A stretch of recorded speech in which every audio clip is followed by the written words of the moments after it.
Hello friends, आपका एक बार फिर से स्वागत है आपके अपने ऑफिशियल यूट्यूब चैनल पर। देखिए फ्रेंड्स, आज का हमारा टॉपिक क्या है। आज का हमारा जो टॉपिक है वो है रानी नर श्रमिक मधुमक्खी के लक्षण एवं उनके कार्य। आज हम इस वीडियो में फ्रेंड्स क्या करेंगे, जो मधुमक्खियों का जो श्रम विभाजन होता है या इनके जो किस कौन कौन सी मक्खी के कौन कौन से लक्षण होते हैं और उनके क्या क्या कार्य होते हैं, उसके बारे में डिटेल स्टडी करने वाले हैं।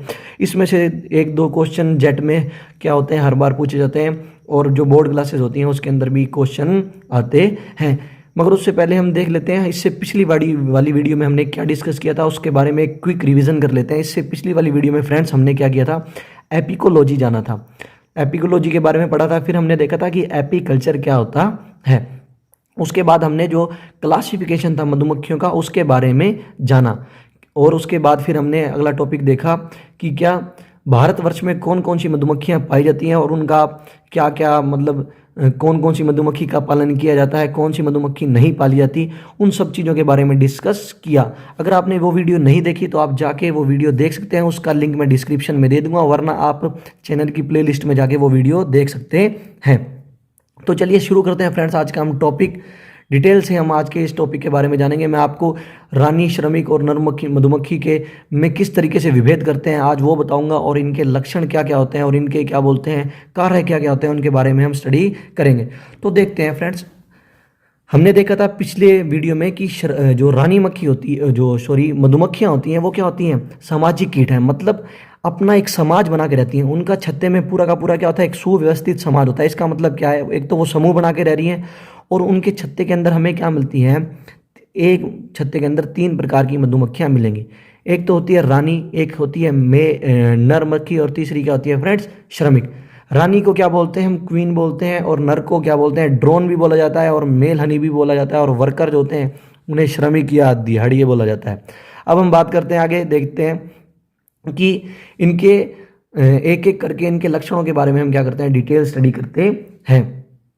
तो यहाँ पहली बात लिखी हुई है कि मधुमक्खी के छत्ते में 3 प्रकार की मधुमक्खियां देखने को मिलती हैं। पहली होती है रानी, दूसरी होती है नर, और तीसरी होती है श्रमिक। अब हम बात करते हैं सबसे पहले इनकी संख्या के बारे में बात करते हैं कि एक छत्ते में रानी मक्खी कितनी होती है, नर मक्खी कितनी होती है, और श्रमिक कितनी होती है। तो याद रखिएगा फ्रेंड्स कि जो रानी मक्खी होती है वो छत्ते में केवल एक ही होती है, और ये क्या होती है, छत्ते की मालकिन होती है। ठीक है ना, याद रखिएगा, छत्ते पर जो है इसी का राज चलता है, और ये छत्ते में केवल एक मात्र होती है। दूसरी हम बात करते हैं नर या ड्रोन या जो मेल हनी भी होते हैं, उनकी संख्या कितनी होती है, ये 20 से लेके 200 तक होते हैं। अब बात करते हैं कि श्रमिकों की संख्या क्या होती है। श्रमिकों की संख्या फ्रेंड सबसे ज़्यादा होती है, इनकी संख्या हजारों में होती है। हमने देखा था 20 से 50 हजार तक क्या होती हैं, एक छत्ते में मधुमक्खियाँ मिलते हैं। उसमें से एक आप रानी मक्खी को निकाल दीजिए, और 100 या 200 के आसपास आप नर मक्खियों को निकाल दीजिए, और बाकी जितनी भी पीछे हजारों की संख्या में बचेंगे वो सारी की सारी क्या होंगी फ्रेंड्स, श्रमिक होंगी। अब बात करते हैं इनके आकार के बारे में। तो देखिएगा फ्रेंड्स कि रानी मक्खी जो होती है वो छत्ते में सबसे बड़ी होती है। सबसे लंबाई में सबसे बड़ी जो मधुमक्खी आपको मिलेगी छत्ते में, वो कौन सी मिलेगी, रानी मक्खी मिलेगी। तो आप छत्ते में रानी मक्खी को बड़े आसानी से पहचान सकते हैं कि जो सबसे बड़ी मक्खी है वो ही क्या होगी, रानी मक्खी होगी। अब बात करते हैं नर के बारे में, या जो मेल ड्रोन होते हैं। तो याद रखिएगा, ये रानी से तो क्या होते हैं, लंबाई में छोटे होते हैं, और श्रमिकों से लंबाई में क्या होते हैं, बड़े होते हैं। तो रानी से तो क्या होंगे, छोटे, और श्रमिकों से क्या होंगे, ये बड़े होते हैं। और बात करते हैं अब श्रमिकों के बारे में। तो ये लंबाई में से क्या होते हैं, सबसे छत्ते में जो सबसे छोटे होते हैं उन्हें हम क्या बोलते हैं, श्रमिक बोलते हैं। तो अब हमें इन्हें मॉर्फोलॉजिकली या इनको देखकर आसानी से पता लगा सकते हैं कि कौन सी रानी मक्खी होती है, कौन सी नर मक्खी होती है, और कौन सी श्रमिक मक्खी होती है, उनके आकार के आधार पर। और इनके लक्षणों के बारे में जानने की कोशिश करते हैं। तो देखिए फ्रेंड्स, जो रानी मक्खी होती है उसमें मोम ग्रंथियां नहीं पाई जाती। अब हमें पता है कि जो क्या होती हैं, जो मधुमक्खियां होती हैं वो क्या करती हैं, मोम का निर्माण या वैक्स का निर्माण भी करती हैं। पर याद रखिएगा, रानी मक्खी कभी भी मोम का निर्माण नहीं करेगी, क्योंकि इसके अंदर मोम ग्रंथियां ही नहीं पाई जाती। याद रखिएगा, ये एक इंपॉर्टेंट कैरेक्टर है किसका, रानी मक्खी का। दूसरा हम इंपॉर्टेंट कैरेक्टर बात करते हैं मेल हनी बी के बारे में।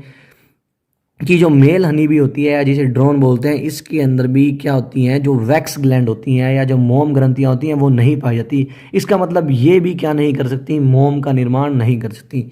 अब देखते हैं श्रमिकों में पाई जाती हैं कि नहीं पाई जाती। तो श्रमिकों में मोम ग्रंथियां पाई जाती हैं या वर्कर में मोम ग्रंथियां पाई जाती हैं। तो इसका मतलब जो श्रमिक होती हैं वो ही सिर्फ क्या कर सकती हैं फ्रेंड्स, जो मोम का निर्माण कर सकती हैं, वैक्स का निर्माण कर सकती हैं।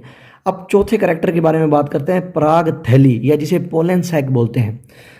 पोलन सैक या पराग थैली क्या होती है उसके बारे में जान लेते हैं। पराग थैली जो होती है एक थैले के समान संरचना होती है जो मधुमक्खियों की पिछली, जो सबसे पिछली टांगे होती हैं, जो सबसे बड़ी टांगे होती हैं, उनके पास क्या मिलती है, एक थैली के समान संरचना मिलती है। अब इसका पराग थैली का पहले काम समझते हैं होता क्या है।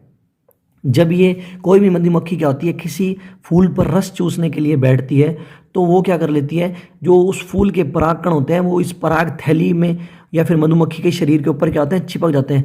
और जब वो मधुमक्खी किसी दूसरे फूल के ऊपर जाकर रस चूसने के लिए बैठती है तो वो पराग कण जो होते हैं उस पराग थैली से मुक्त हो जाते हैं या उसके शरीर से मुक्त हो जाते हैं और दूसरे पुष्प के ऊपर गिर जाते हैं और इस प्रकार परागण की क्रिया हो जाती है।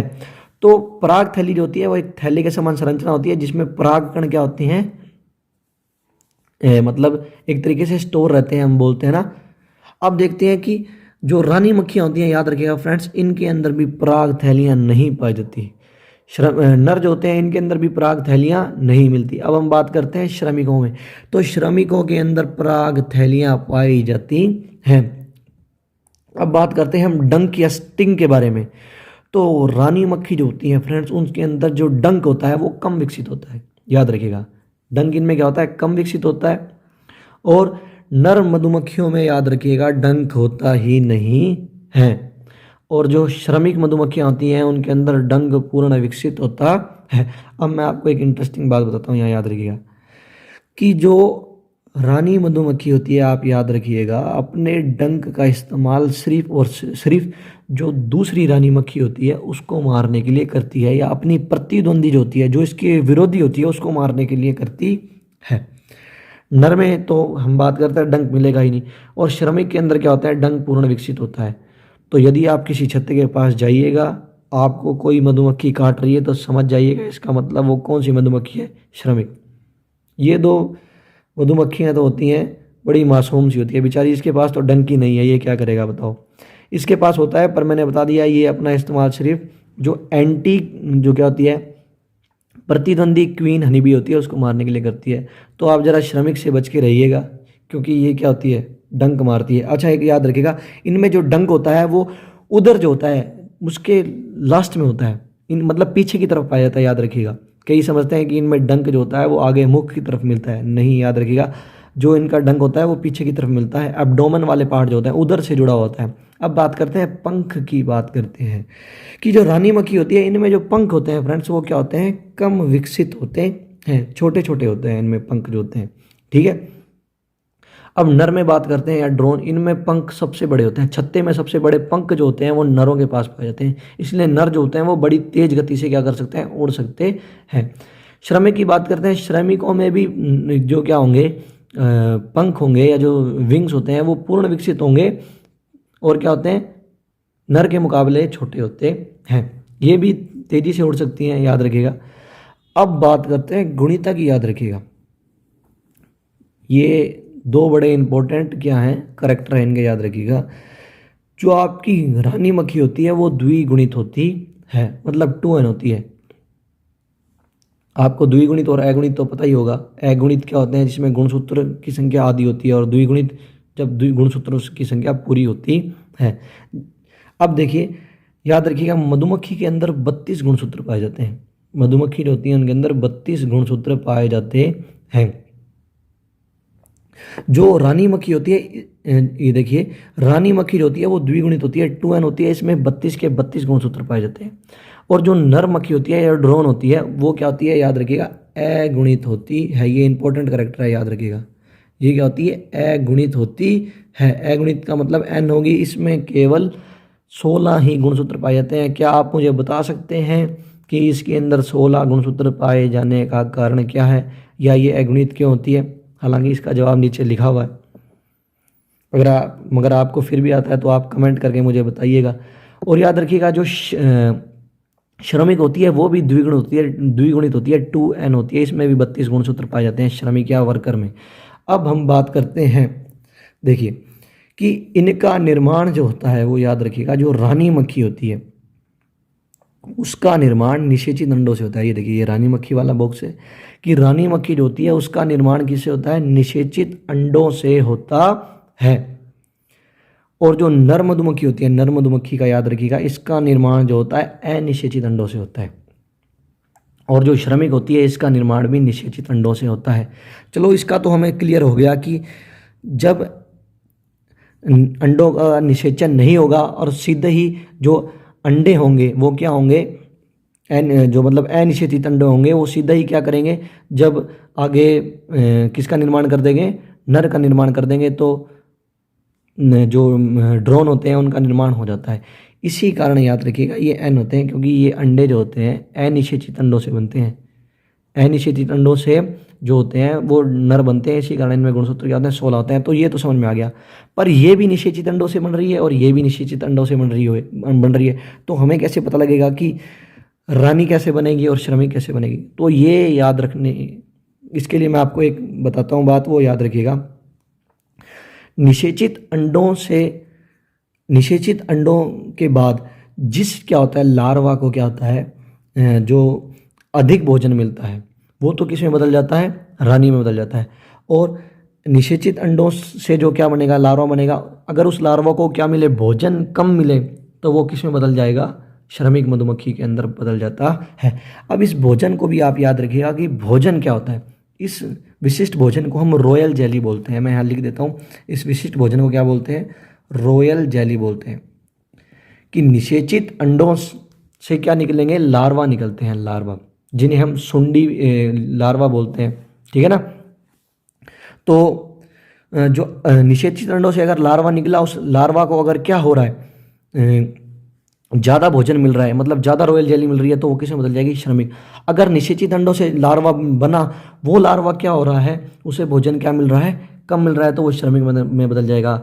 और अनिषेचित अंडों से जो लार्वा निकलेंगे वो किस में बदलेंगे? नर में बदल जाते हैं। तो ये इनके लक्षण थे नर, रानी और श्रमिक मधुमक्खियों के, जिनके कारण हम उनमें विभेद कर सकते हैं। कुछ हमने आकारिकी लक्षण देखे और कुछ इनके क्या देखे? हमने आंतरिक लक्षणों के बारे में भी बात कर ली। अब हम इनके कार्यों के बारे में बात करते हैं कि क्या क्या कार्य होते हैं इनके, और बड़े इंपॉर्टेंट है, इनसे क्वेश्चन पूछे जाते हैं। तो बात करते हैं हम रानी जो होती है। ये देखिए, रानी जो होती है, रानी का काम क्या होता है? तो आपको याद रखना है, रानी जो होती है वो केवल अंडे देने का काम करती है। रानी या जो क्वीन हनी भी होती है वो सिर्फ अंडे देती है, इसके अलावा इसका कोई और काम नहीं होता। अब हम बात करते हैं नर या जो ड्रोन होते हैं, उनका क्या काम होता है? ये केवल रानी मधुमक्खी से क्या करते हैं? मेटिंग करते हैं, मतलब उससे मैथुन करते हैं, ठीक है ना, या उसकी जनन में क्या बोल सकते हैं हम? सहायता करते हैं। उसके पश्चात क्या होते हैं? ये मर जाते हैं, जो क्या होते हैं? नर होते हैं।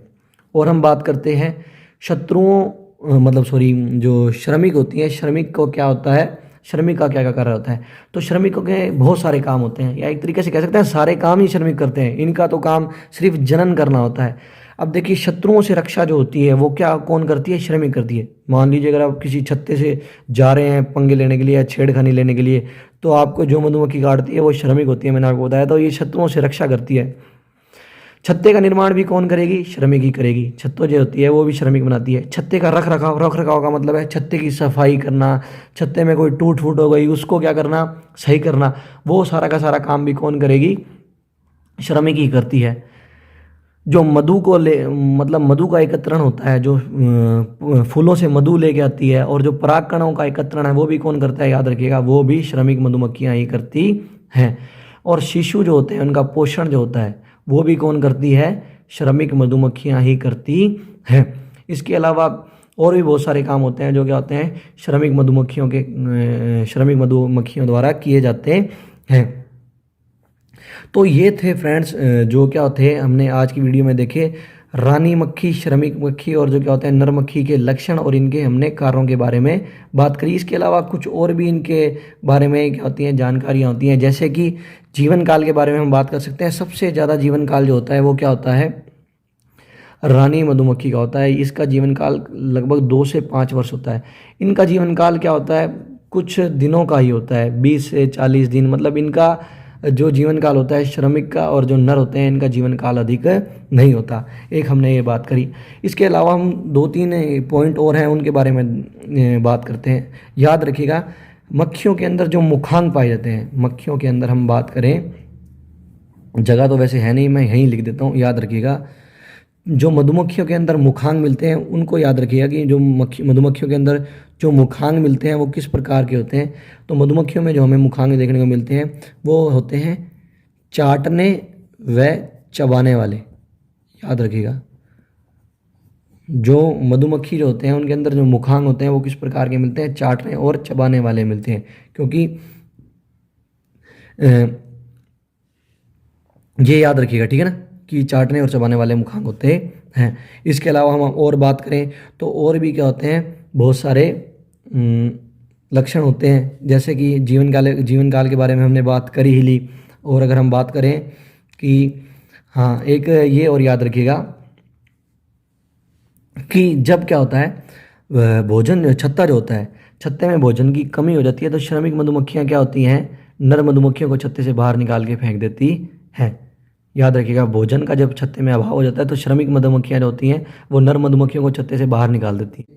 आज की इस वीडियो को फ्रेंड्स हम यहीं पे ख़त्म करते हैं। इससे अगला वाला जो वीडियो है उसमें हम क्या करेंगे, जो हनी भी होती हैं, जो मधुमक्खी होती हैं, उनकी हम जीवन चक्र के बारे में बात करेंगे। उनके अंदर क्या होती हैं, जो जनन प्रक्रिया किस प्रकार से होती है मधुमक्खियों में, उसके बारे में बात करेंगे।